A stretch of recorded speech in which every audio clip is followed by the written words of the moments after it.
നമ്മളോട് ആരെങ്കിലും ഇഷ്ടമല്ലാത്തൊരു കാര്യം പറഞ്ഞാൽ താൻ പോയി പണി നോക്കണമെന്ന് നമ്മുടെ നാട്ടിൽ പറയുന്ന ഒരു ശീലമാണ്. നമ്മുടെ പ്രധാനമന്ത്രി മോദിജി അതേ അർത്ഥത്തിൽ അമേരിക്കൻ പ്രസിഡന്റിനോട് അങ്ങനെ പറയാതെ പറഞ്ഞു, താൻ പോയി പണി നോക്കണോ, താൻ 50 അല്ല 100% തീരുവ ഏർപ്പെടുത്തിയാലും ഇന്ത്യ തോൽക്കാൻ പോകുന്നില്ല, ഇത് മഹാത്മാഗാന്ധിജിയുടെ നാടാണെന്നാണ് നരേന്ദ്രമോദി ഈ അടുത്ത ദിവസം ട്രംപിനോട് പറഞ്ഞത്.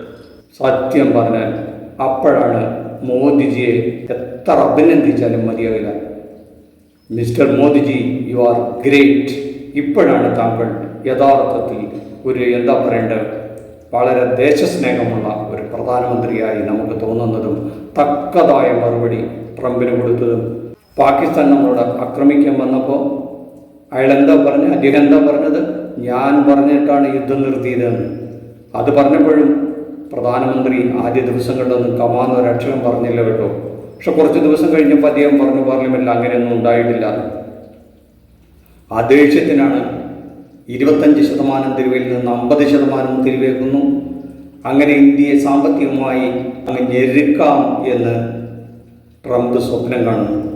പക്ഷേ നമ്മുടെ പ്രധാനമന്ത്രി ആ കാര്യത്തിൽ വളരെ സ്ട്രോങ് ആയ സ്റ്റാൻഡ് എടുത്തിരുന്നു എന്ന് മാത്രമല്ല, ട്രംപ് പല തവണ ഫോൺ ചെയ്യാൻ ശ്രമിച്ചിട്ടും മോദിജി ഫോൺ എടുത്തില്ല എന്നാണ് പത്രങ്ങളിൽ വരുന്ന വാർത്ത.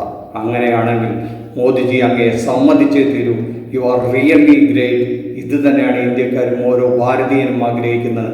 ഏതെങ്കിലും ഒരാൾ ഇന്ത്യയെ വിരട്ടാൻ നോക്കിയാൽ അതിന് തക്കതായ മറുപടി കൊടുത്ത് നമ്മുടെ അഭിമാനം കാത്തു സൂക്ഷിച്ചു എന്നാണ് എല്ലാ മീഡിയകളിലും റിപ്പോർട്ട് ചെയ്തിരിക്കുന്നത്. Great great great really Modi. ഓരോ ഭാരതീയനും അതിൽ അഭിമാനിക്കുന്നു.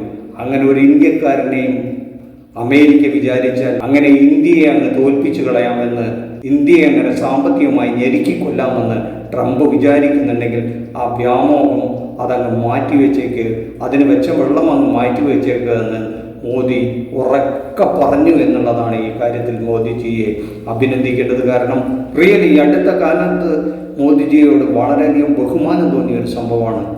പല കാര്യങ്ങളും വിയോജിപ്പുകളുണ്ട്, എല്ലാ കാര്യത്തിലും നമുക്ക് യോജിക്കാൻ പറ്റില്ലല്ലോ. പക്ഷെ ഈ കാര്യത്തിൽ അഭിമാനമുണ്ട്.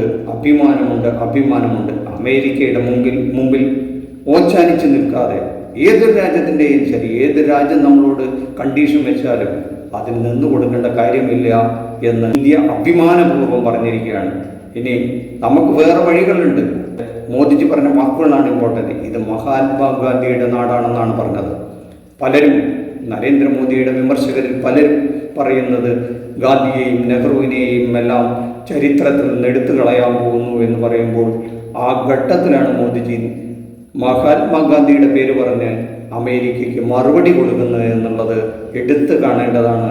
അതിന് ആ ഒരൊറ്റ കാര്യത്തിലാണ് നരേന്ദ്രമോദി ഈ കാര്യത്തിൽ അഭിനന്ദിക്കുന്നത്. നമുക്ക് നമ്മുടെ പ്രധാനമന്ത്രി അത്തരത്തിൽ അമേരിക്കയോട് മറുപടി കൊടുത്തതിൽ നമ്മൾ ഓരോരുത്തരും അഭിമാനം കൊള്ളുന്നു. ഏതൊരു രാജ്യവും നമ്മളെ ഭരിക്കാൻ വന്നാൽ, നമ്മളെ കീഴ്പ്പെടുത്താൻ വന്നാൽ നമ്മൾ സമ്മതിച്ചു കൊടുക്കേണ്ട കാര്യമില്ല. നമ്മളെ കർഷകരെയും വ്യവസായികളെയും ബിസിനസ്സുകാരെയും സംരക്ഷിക്കുക എന്നുള്ളത് നമ്മുടെ ഗവൺമെൻറ്റിൻ്റെ കടമയാണ്. അത് നരേന്ദ്രമോദി അഭിമാനപൂർവ്വം നിർവഹിച്ചിരിക്കുന്നു എന്നുള്ള കാര്യത്തിലാണ് നമുക്ക് അഭിമാനം കൊള്ളേണ്ടത്. എന്തായാലും once more you are really great. നമ്മുടെ സ്പേസ് 10 ഇതുവരെയ്ക്ക് നിങ്ങൾ സബ്സ്ക്രൈബ് ചെയ്തില്ലെന്ന് സബ്സ്ക്രൈബ് ചെയ്ത് വെച്ചോളൂ. ഇത്തരം വിഷയങ്ങളുമായി വീണ്ടും അടുത്തൊരു എപ്പിസോഡിൽ കാണുന്നവരെ നന്ദി, നമസ്കാരം.